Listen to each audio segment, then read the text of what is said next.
Meanwhile, the UN Security Council has rejected 2 resolutions on the Israel-Hamas war already. The US and Russia have each put forward a draft calling for the Council to address shortages of food, water and other necessities in Gaza. But Russia's resolution demanded a humanitarian ceasefire, something the United States has not supported at all. Sally Patterson of DD India reports from New York City. Negotiations were going on right up to the last minute, with the scheduled Security Council meeting pushed back to allow talks to continue. Russia had already said it would not support the US draft resolution, given the absence of language calling for an immediate and unconditional ceasefire. The US argues any ceasefire will give Hamas the ability to rest and get ready to continue launching attacks against Israel. Instead, it called for humanitarian pauses to allow aid to get into Gaza. Now, Russia then put forward its own alternative text for representatives to vote on. Speaking before the vote, the US said their resolution was strong and balanced, and they had listened to all members. They said Russia had put forward their resolution in bad faith. But Russia said its draft wasn't political and accused the US of playing politics. Meanwhile, China accused the US of ignoring member states and having double standards, calling the draft out of balance. Both China and Russia vetoed the resolution. Russia's draft also didn't get enough votes to pass.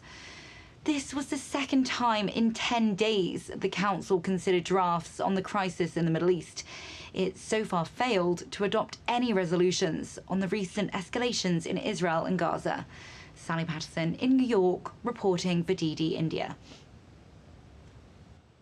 And my colleague Sally Patterson joins us live from New York. Sally, we saw your report. Well, it's very clear that the logjam at the U.N.S.C. continues. But as we speak, I believe the emergency UN meeting on Israel-Gaza is underway. We've heard both sides, Palestinian and Israelis representatives, talking about their side of the story, the barbarity that each one has, reportedly inflicted on each other. What latest can you share? What more information can you share with our viewers of DD India?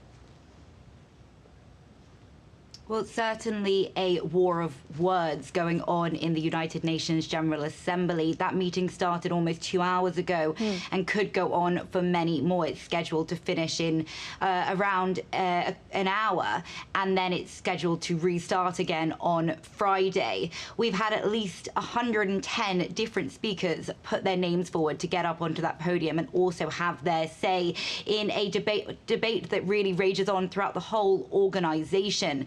As you said, we did hear from Riyad Mansour, who is the permanent observer to the state of Palestine, and he used some very strong words when addressing his fellow representatives. He said, while we're having this debate, Palestinians are in Gaza, families are being killed. He says hospitals are coming to a halt, neighborhoods are being destroyed, people are fleeing from one place to another with nowhere to go.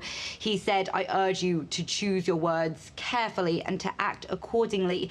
Now, he claims that 3,000 children have been killed in Gaza in the past 3 weeks, and he claims that 70% of the overall people who've been killed have been women and children. He actually got quite emotional during that address, and you could hear the pain in his voice.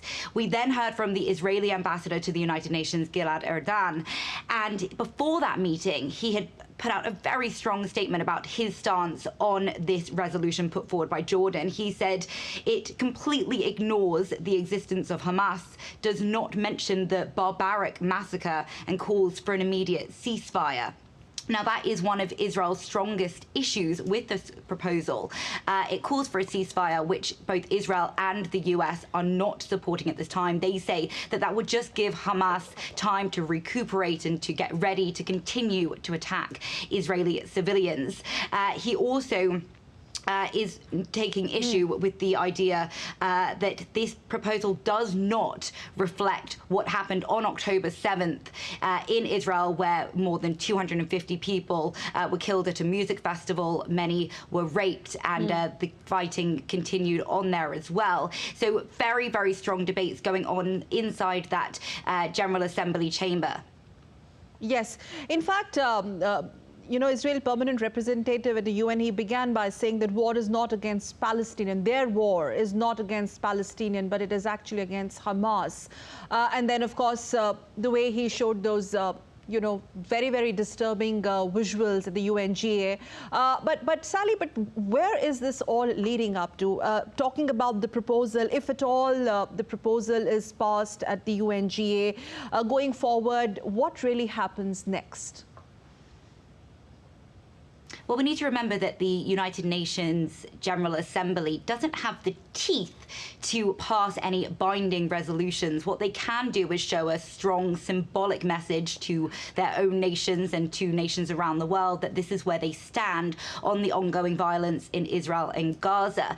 It's the Security Council, which we heard from on Wednesday, who really has that more binding authority, but we haven't seen anything passed from them as of yet. We've seen several meetings take place, many speakers put forward, many resolutions put forward as well. But the divisions within that Security Council chamber are so strong that we haven't managed to see anything being passed. We've seen demands for the United Nations to take stronger action, both from within the organization and leaders around the world, but that just hasn't been possible because of rivalries within that chamber. The United Nations is, of course, continuing with its humanitarian aid as we speak, trying to get food, medical resources, fuel into Gaza, where people are running out. Yes, undoubtedly. Sally, thank you so much. Sally Patterson joining us live from New York. Thank you for filling in with that information. And let's now move on to the other big story.